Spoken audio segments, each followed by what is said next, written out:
What's up, everyone? Welcome to Game Scrubs number 34. We're doing things a little different today. Jake had to drop out kind of last second. That's alright. So you get just me today. And to try and keep my sanity while I do this all by myself. I've decided to play a little background, royalty-free, public domain,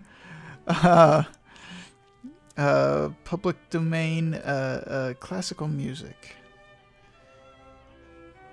Admiral Akbar, I think he will be able to draft tonight. Yeah, I assume so. Oh boy. It's just a little.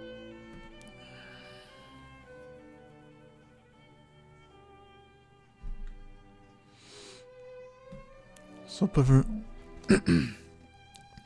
Hey guys, what's up? Moist Critical here today. I decided to change my shirt for once because I'm tired of looking like a scrawny, long-haired, big bearded, very nicely bearded man. And instead, I've decided to put on some weight, go to the gym, lift up, pump up the irons, really become a man. So the only problem I have with, alright, fuck it.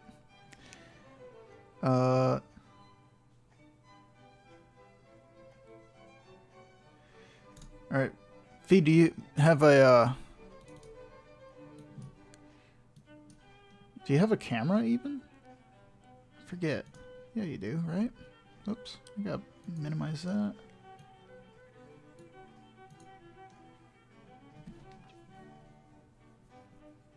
Did you want to join, Fee?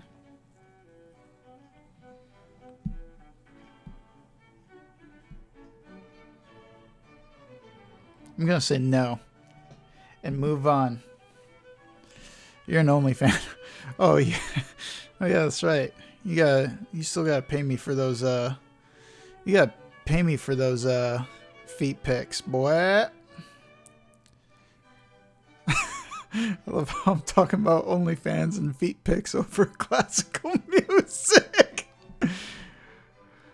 Alright.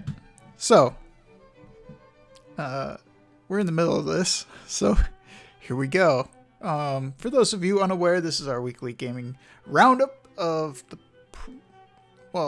this is our weekly review of the gaming news. Top gaming news. Like I said, Jake's not here. Usually he is. But, life continues. So there was a lot. There was a decent amount, but overall, honestly, it was kind of a slow news week, if I'm being perfectly honest. Just as a quick aside of updates, that cheater that was selling his stuff has actually finally removed it now. Selling his cheats, rather. He has actually removed them now. I think our last podcast, we talked about how he was being told to, or that he was going to, but now they are finally gone. So, but probably the biggest news of the week, there was a Mario Direct because it was 35th anniversary of Super Mario Bros. So they announced some stuff. Nintendo did. They announced Super Mario 3D All-Stars, which features Super Mario 64, Super Mario Sunshine, and of course, Super Mario Galaxy. And obviously, the first sentence catching my eye is the same thing that I had the thought of was, where's Super Mario Galaxy 2? But really, my biggest problem with it though is, oh man, they're not like remakes, you know. It's even like right here in the article they're talking about it. You know, I really just brought up this article because I know what they announced. Excuse me, but like, it's a little iffy, man. I don't know. $60 for just like up-resed ports, essentially. Just a little not my jam, you know. $60. Everyone in the chat right now is fancy feast kind of people, fancy living. So maybe you guys can afford it. But yeah, $60 for that. I mean, I still have my copy buried somewhere. I can just dig out my 64 and give SM64 a whirl there. It is interesting to note, which is already being brought up in chat, that other complete remasters or remakes even were not $60. They just weren't. They were, I think, 30 and 40. The 30 for Spyro, I think, may have been on sale, but yeah. So it's a little disappointing, but you know, it's like Super Mario Sunshine, right? I have been interested in playing that. I just didn't want to try and hunt down another GameCube and then hunt down a copy of the game, you know? Not that it's like necessarily too hard. I have heard that, you know, GameCubes and certain games like Sunshine are in high demand, but nonetheless, having it available easily and on a modern console is nice. Just if they could just dial it back a bit, you know, getting a little too ahead of themselves. But yeah. Speaking of getting ahead of themselves, Nintendo has revealed a Mario Battle Royale game, Super Mario Bros. 35. And it's taken, I noticed this too, it's taken a Tetris 99 approach and is applying it to a Super Mario Bros. Game. It's the standard game of Super Mario Bros., but at the same time as 34 other players along the border of the screen, you know? Kind of like where my little box is right now. And you'll be able to mess with other players and, I don't know, mess them up somehow. I never played Tetris 99, although I heard people liked it. So, I don't know, it's fine. I think it'd be cool if you could maybe like choose which style of, you know, similar to Mario Maker, how there's different Mario eras that you can play in. I wish there was something like that for this, instead of just single Super Mario Bros. Over and over and over. I feel like that would get tiring after a while, honestly. So, but maybe I'm wrong. I don't know. There's people that love that game. Just looking to shave like that one extra microsecond off the world record for speedrunning that. They have it down to like 4 minutes and something or another. It's just wild to me. Imagine a speedrunner of Super Mario Bros. OG Super Mario Bros. Playing Super Mario Bros. 35 and just winning the game. Actually, I wonder about that. Do you think it's the exact same code as Super Mario Bros. Except they just added on the functionality for the Battle Royale? Or do you think that they patched some of that stuff out, like the some of the glitches? It'd be interesting.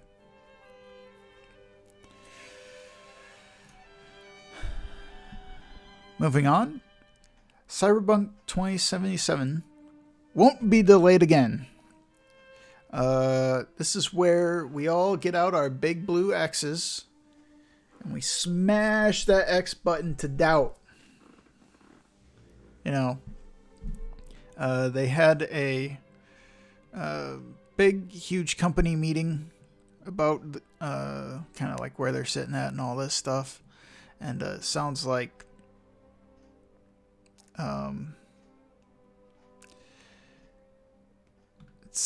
they're ready to get it out for November. You know what else needs to come out in November? That vaccine. I would like that vaccine.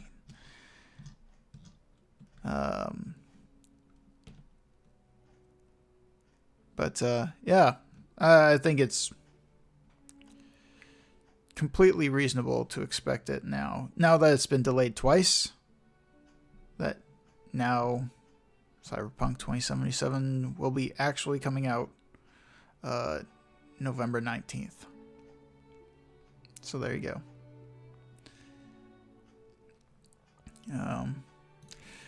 So fans of the channel may know that I have a very soft spot in my heart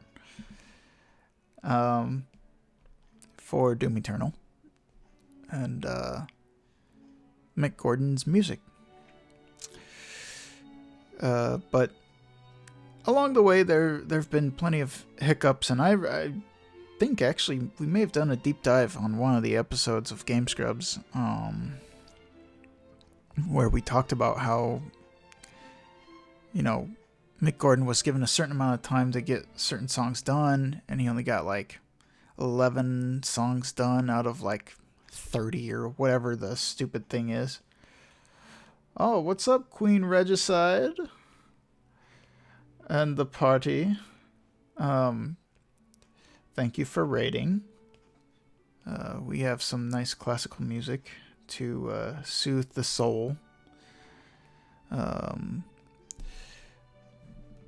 But Doom is not known for classical music.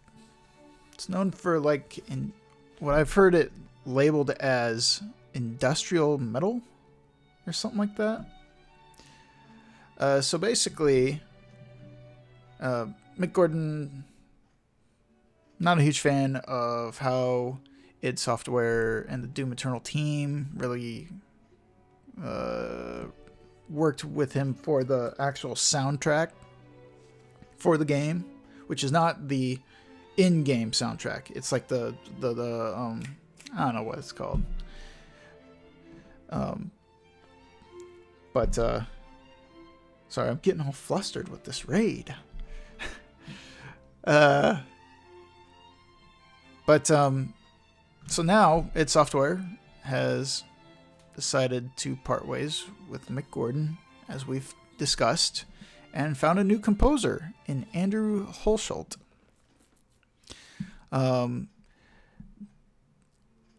The quote in the article saying he seems to be a natural fit for the role, I think is apt, because some of the games he's worked on are also very Doom-esque, such as Dusk in particular, but also Quake Champions. Those two games stick out to me as like the high blood pumping intensity sort of, you know, metal genre stuff. So I look forward to seeing what he brings to the table at the very least. You know, it's one thing to have a signature style, but I think it's another thing to fit a theme of a game, as far as the music is concerned, versus, you know, just kind of riffing off similar stuff for most of the game, if that makes sense. You know, I think it'll be a breath of fresh air for the music, hopefully, but we'll see. Moving right along, Microsoft knows that the Xbox Series X price and release date has not been given out yet, and they basically say it'll be out when it's out. We all know that you want the price and you want the release date, but it'll be out when it's out.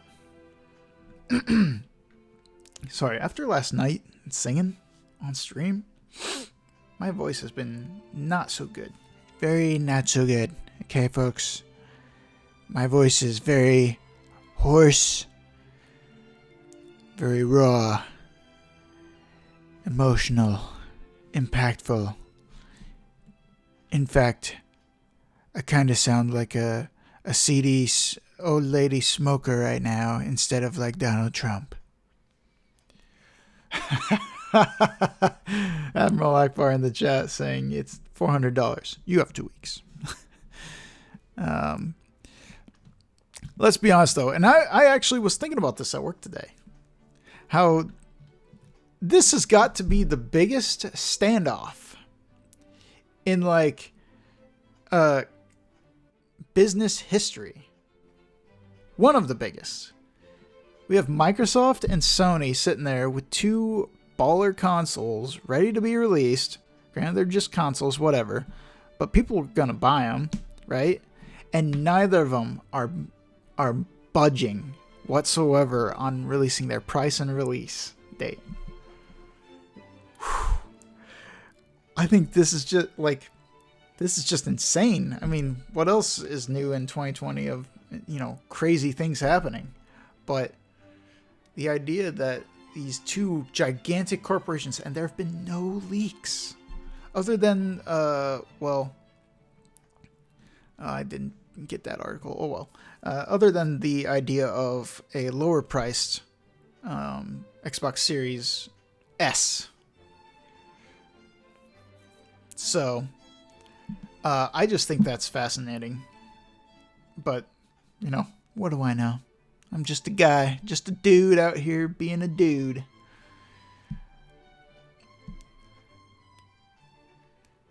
Oh yeah, Pringles did have a leak.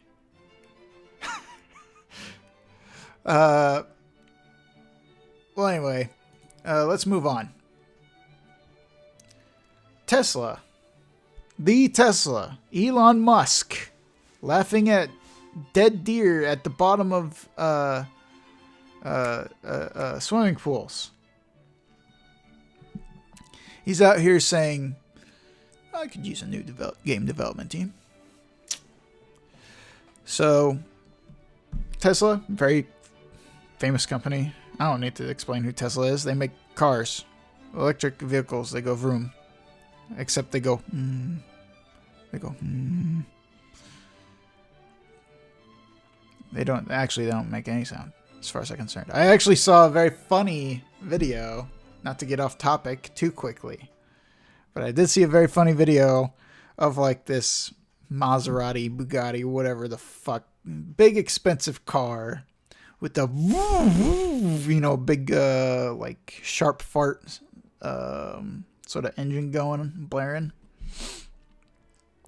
And, they were like showing off the cars to these people, and it was like lining up, and then they had this straightaway that they could just zip out, you know? And, of course, the driver of the expensive car is like, you know, giving it some gas, and it's making all the, you know, right? And it zooms off, whatever, and then this Tesla comes up nice and quiet. And the driver rolls down his window and goes, vroom, vroom, vroom, vroom. Everybody started laughing, and it was cool because then did the same thing, just zipped right off. So anyway, that Tesla, they're hiring a game development team. They got games and cars now. What else? What else is gonna come? Yeah, they have made a bunch of job listings for a gigafactory for Gigafactory, Texas. Video games engineer, software engineer, rendering engineer. Who knows what that sneaky little Elon Musk is getting up to, you know?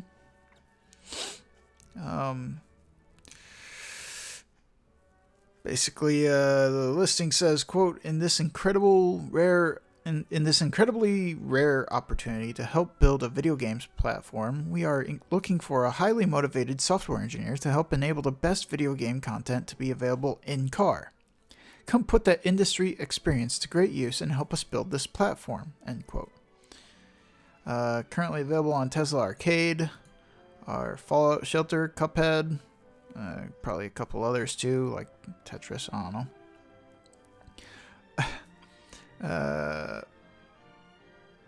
They went for Beach Buggy Racing 2 over Mario Kart, I guess, so, you know, they're willing to throw around that cheddar, I guess, for the big titles. Who wants a Beach Buggy Racing 2 stream? Because now I kind of want to, maybe we'll take a dive into Beach Buggy Racing 2. Why not, right? But who knows? Maybe it'd be interesting to see if they would keep their games exclusively on Teslas, which is a crazy thought to even think, or if they would actually wind up putting it out on like consoles. You know, are they gonna be exclusive? Are they gonna have exclusive content for their already exclusive cars? Who knows?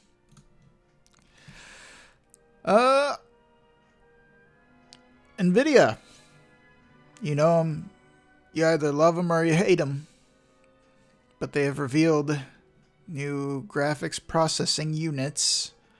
The RTX 3090, 3080, and 3070. It's the second generation of RTX graphics cards that will run features like real-time ray tracing with much higher performance than current RTX cards. The 3080 is set to launch September 17th for $700. The 3070 was revealed with a release window of October with a price of $500. And then the big dog, the big boy, the woohoo, the RTX 3090 will launch September 24th with pricing starting at $1,500. Now that is nasty. That's a scary, but you know, once that second stimulus check comes in, that's only $300, right? Now I will say, damn, the $700 price point for the 3080 is lower than I thought it was going to be. The $500 for the 3070 is higher than I thought it was going to be, and the 3090, I mean, that's just stupid. Sorry, it's way overpowered. Which is nice. It'll feel like a good jump up from a previous generation, sure, but I don't know if it'll feel $1,500 good. You know what I'm saying?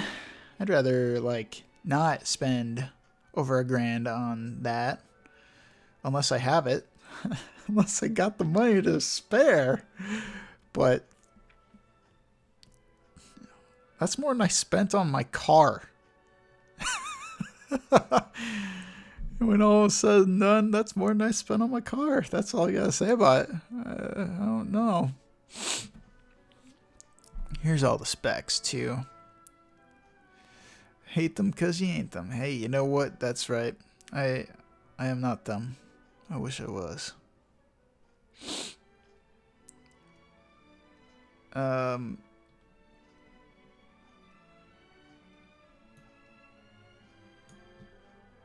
Yeah.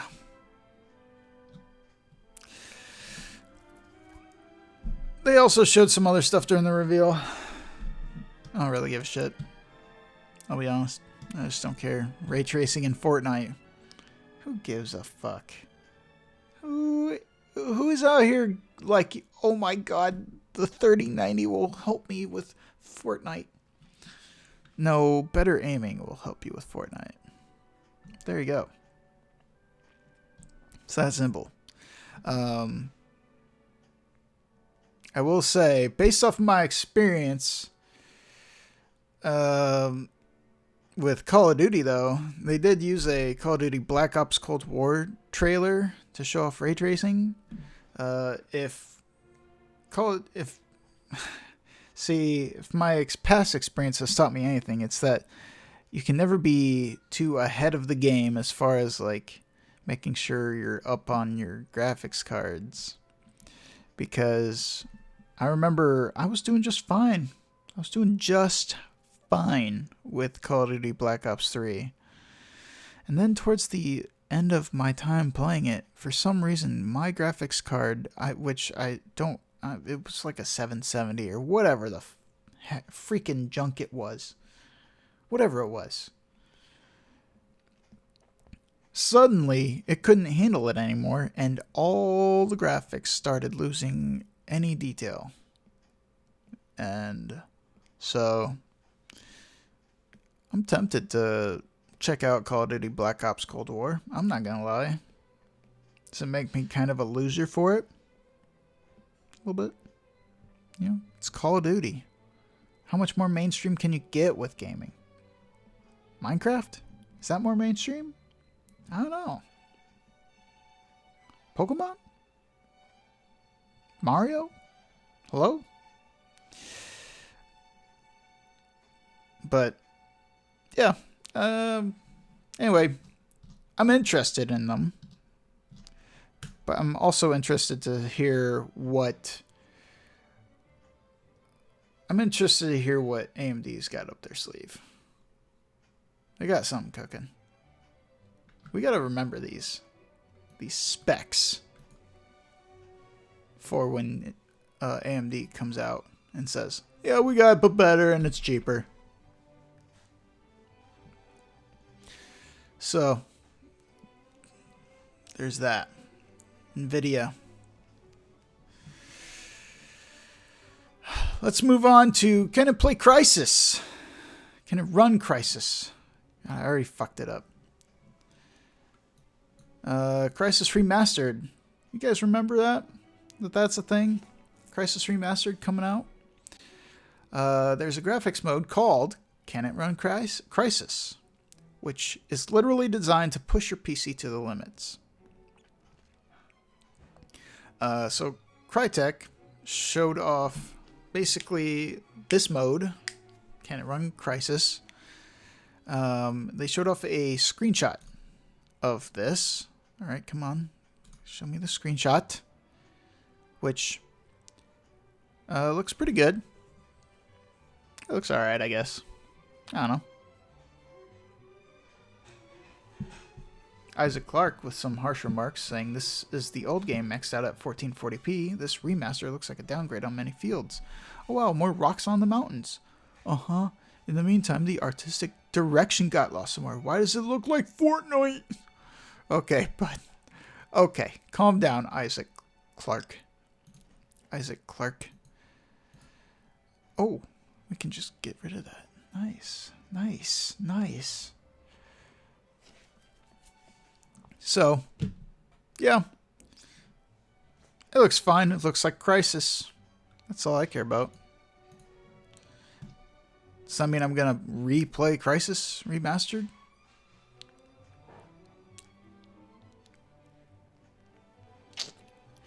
insert the BioWare grimace from Mass Effect Andromeda right there. That, the one.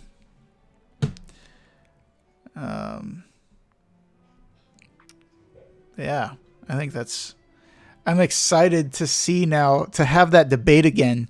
Oh, you think you got a good PC? Can it run Crysis in the Can it run Crysis graphics mode?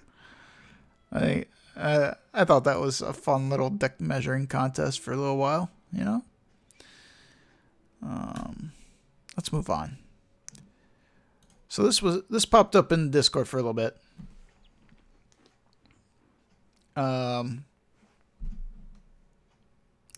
EA decided that microtransactions aren't enough.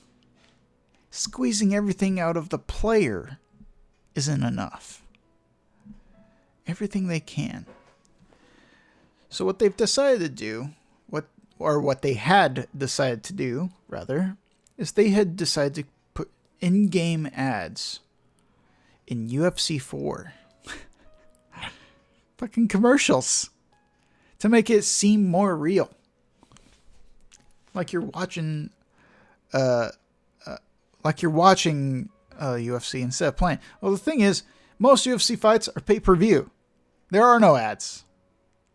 Well, there's probably ads, like little graphics of ads, like what they've done. Okay, no, yeah, we'll just show a quick clip. Like, what the hell? Okay. Okay, let's get to showing the ad already, huh? Yeah, that's it right there. I mean, granted, it is just a little blip right there. And then it's in the middle of the ring, more Toyo tires, what the fuck?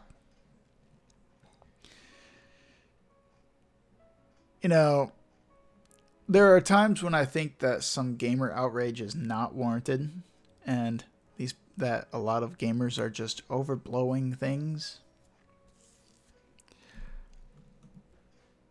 This, I think, is a step too far, for sure. Which is why I think it's good that they removed it from the backlash, specifically. Because, holy shit. That was just not right. That's just not right for a full game. Having it on the arena itself, okay. It's a little much, but, if you want that feel, fine. But having like this little graphic right here, hovering above the thing, no. Absolutely not. That's not okay. And the little blip, I know it's a little blip, but that's not okay. Still not okay. So they sent a statement to Eurogamer saying, quote, "It is abundantly clear from your feedback that integrating ads into the replay and overlay experience is not welcome. The advertisements have been disabled by the team, and we apologize for any disruption to gameplay that players may have experienced. We realize that this should have been communicated with players ahead of time, and that's on us. We want to make sure our players have the best possible experience playing EA Sports UFC 4, so ad integration on the replay and overlay experience will not be reappearing in the future. Thank you for your continued feedback on EA Sports UFC 4. End quote.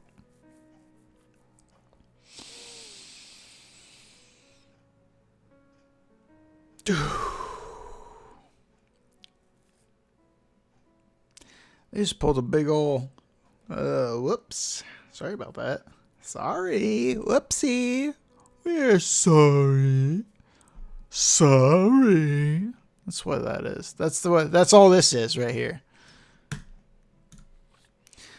It's gotta be like one of the worst jobs in the fucking world has to be customer service for EA.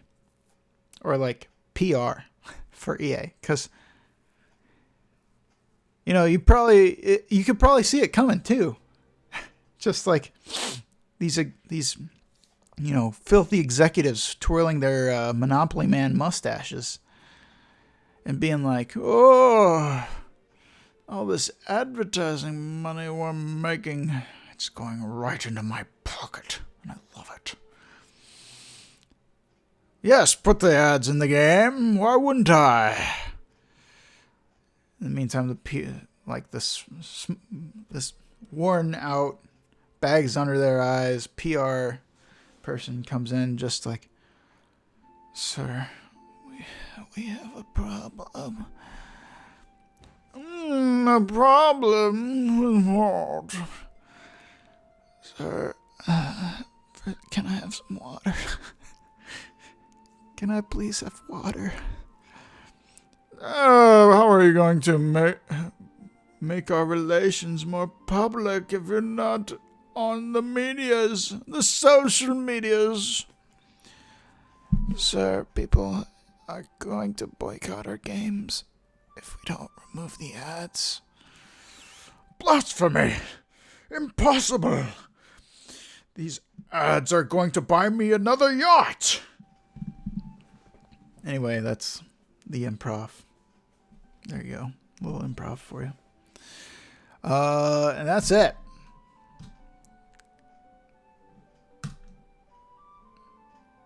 That's all. That's all for the Game Scrubs podcast. Thank you for listening. Thank you for watching. If you haven't yet, and you would like to, please give us a follow on Twitch at Hogtide Productions, twitch.tv/Hogtide Productions. You can follow me on Twitter at Humble Halfwit. You can follow Jake on Twitter at Jake the Mayor. We are also on YouTube. Got them YouTubes pumping them up and airing them out. And yeah, more's on the way. More good stuff. I'm gonna figure out how to play Roller Coaster Tycoon 2 on stream. I'm going to figure out how to